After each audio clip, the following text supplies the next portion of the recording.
a cake for you. Wow!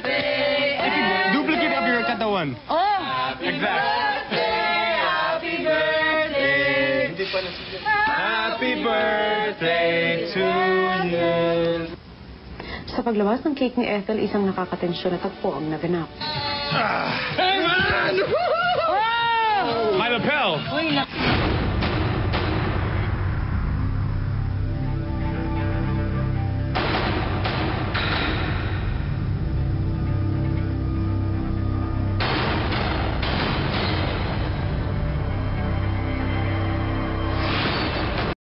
Ethel at itinuloy ang pagdiriwang sa kaarawan ni Ethel. Ethel! Happy birthday. So I guess you have 2 wishes. my first wish, I hope we're gonna be friends forever. Because I have no friends like this before. Yeah. And my second wish, I hope you'll get... Sana makilala mo pa ako ng sobrang real.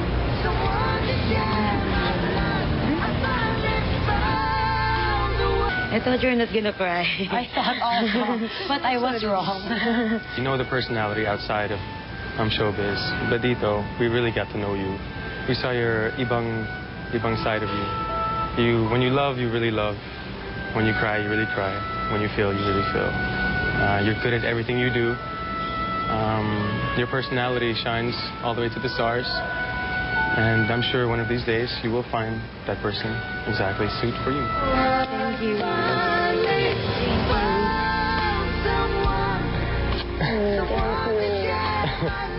I feel good. Buti hindi nagalit ng todo sa akin.